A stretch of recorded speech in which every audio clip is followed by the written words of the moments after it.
Good morning students. आज हम सामाजिक प्रतिमान के अंतर्गत परंपराओं का अध्ययन करेंगे कि परंपराएं क्या हैं, उनकी क्या विशेषताएं एवं इन्हें किस अर्थ में समझा जाता है। तो जन रीतियाँ, प्रथाएं, लोकाचार परंपराओं के ही उदाहरण होते हैं। परंपरा की प्रकृति, विशेषताएं, कार्य, महत्व आदि का अनुमान इस तथ्य से लगाया जा सकता है कि परंपराएं भी मानव समाज के सामाजिक प्रतिमानों के अनेक प्रकारों में से एक महत्वपूर्ण प्रकार है।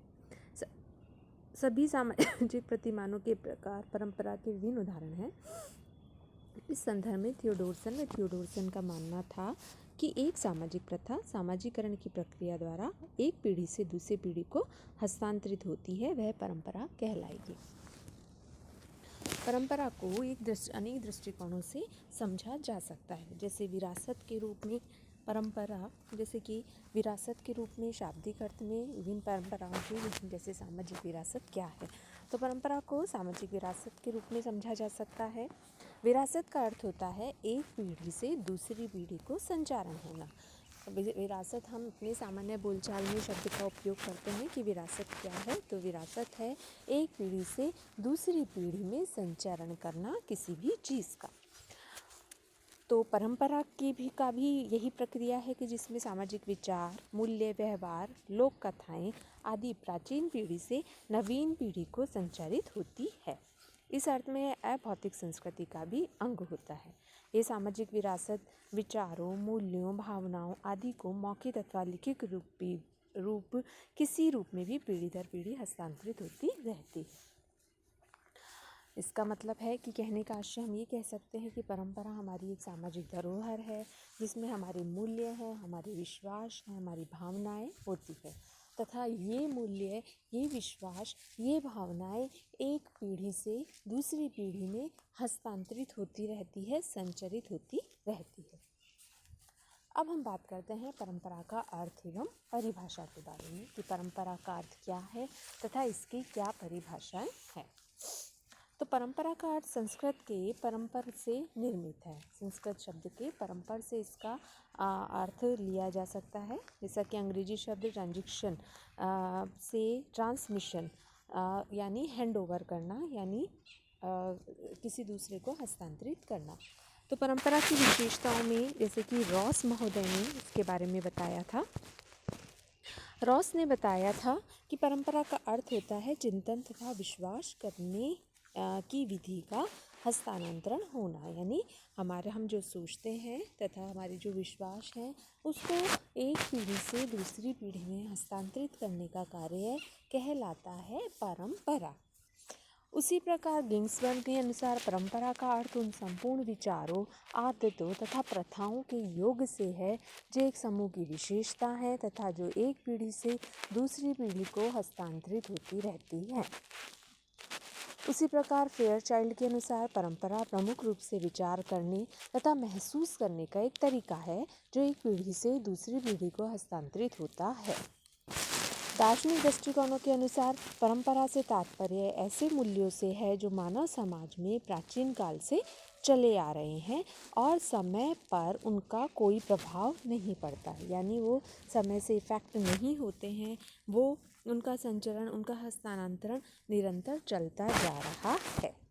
तो पृथ्वी समाजशास्त्रीय परिभाषाओं के अनुसार हम ये निष्कर्ष निकाल सकते हैं कि सामाजिकरण तथा अभ्यास की प्रक्रियाओं द्वारा जन रीतियाँ, प्रथाएं, लोकाचार, विचार, विश्वास, पौराणिक कथाएं आदि जो प्राचीन काल से चली आ रही हैं वे सभी परंपराएं हैं, वे सभी हस्तांतरित हो रही हैं, तो वे सभी हमारी परंपराएं।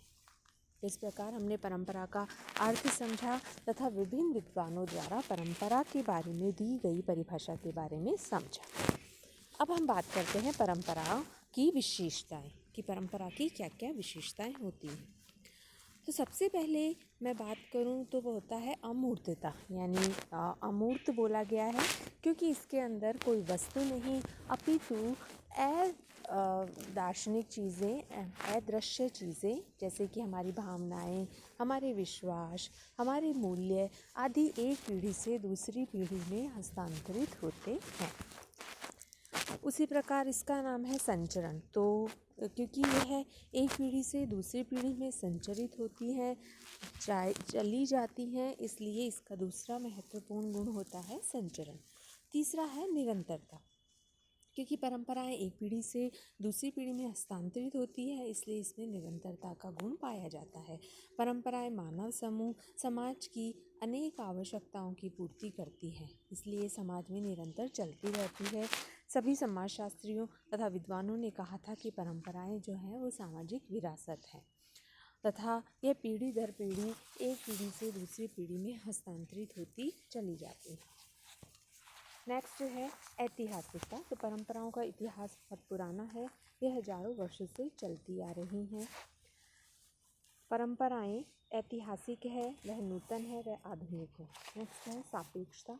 तो जो कुछ प्राचीन तथा अमूर्त है वह परंपरा है, जैसा चला आ रहा है वह परंपरा है। लेकिन वर्तमान में हमारे नए विचारों, नई स्वीकृति, नई पद्धति आदि सभी परंपराएं नहीं है, लेकिन भविष्य में कुछ पीढ़ियों में जाकर ये परंपराएं बन जाएंगी। इसलिए परंपराएं इस अर्थ में समय सापेक्ष है, जो कि प्राचीन काल से ही चली आ रही है। नेक्स्ट है संचयी विरासत। तो परंपराएं संचयी विरासत होती हैं। प्रत्येक पीढ़ी अपने समय समय पे विचारों को स्वीकृत देती है। नई पीढ़ियां का प्रयोग किया जाता है, चिंतन करती है, आवश्यकताओं की पूर्ति के लिए नए नए तरीके खोज निकालती है। ये सभी परंपराओं के साथ चलता रहता है, नई व युवा पीढ़ी को हस्तांतरित होती रहती है। इस प्रकार परंपराएं संचयी होती हैं और एक पीढ़ी से दूसरी पीढ़ी को हस्तांतरित होती रहती है। नेक्स्ट इसकी विशेषता है समूह कल्याण की भावनाएं। तो परंपराएं पीढ़ी दर पीढ़ी चल रही हैं, ये व्यक्ति, समय, समूह, समाज के कल्याण की भावना पर आधारित होती हैं। परंपराएं कानून, प्रथा, कहानी, चिंतन, विश्वास आदि का संग्रह है, जिसे मौखिक रूप से हस्तांतरित इसलिए किया जा सकता है कि इसमें समूह कल्याण की भावनाएं निर्मित होती हैं। अगर कल्याण की भावना नहीं हो तो इनको अगली पीढ़ी को सिखाना कठिन हो जाता है। परंपराओं में समूह कल्याण की भावना होने के कारण यह सदियों से निरंतर समाज में बनी रहती है। नेक्स्ट हम बात करते हैं स्वतः चेतन एवं अचेतन पालन की। तो मैक्स वेबर ने लिखा था कि लोग परंपराओं का पालन स्वाभाविक तथा अचेतन रूप से करते हैं। व्यक्ति परंपरागत क्रियाएं इसलिए करता है कि उन्हें पहले से लोग करते आ रहे हैं। व्यक्ति बिना सोचे समझे तथा बिना पूर्ण तर्क विचार के परंपराओं का निर्वाह करता है। तो वेबर ने यह लिखा था कि अनेक क्रियाएं जो व्यक्ति समाज में करता है वो तर्कहीन है, बिना लाभ का विचार करते हैं। ऐसी क्रियाएं या तो परंपरागत होती है या भावनात्मक होती है। संप्रेषण एवं ग्रहणशीलता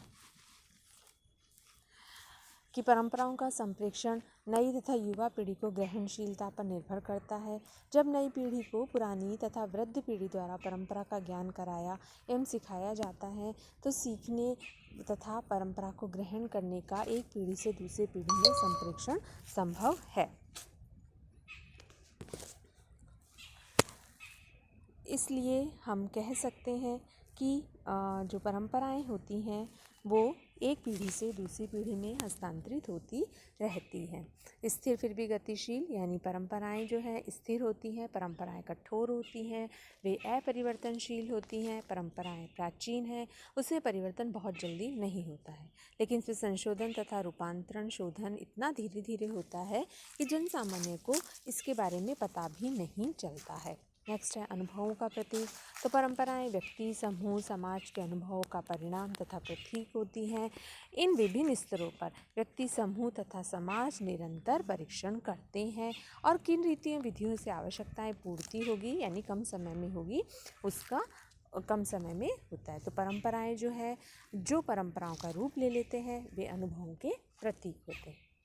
तो इस प्रकार हमने आज परंपरा का क्या अर्थ है, परंपरा की परिभाषाएं विभिन्न समाजशास्त्रियों के द्वारा दी हैं, फिर परंपराओं के महत्वपूर्ण विशेषताओं जैसे संचरण हुआ, निरंतरता हुई, अपरिवर्तनशील लेकिन फिर भी परिवर्तन, इन सभी विशेषताओं के बारे में अध्ययन करा। इससे आगे का अध्ययन हम नेक्स्ट क्लास में करते हैं। धन्यवाद।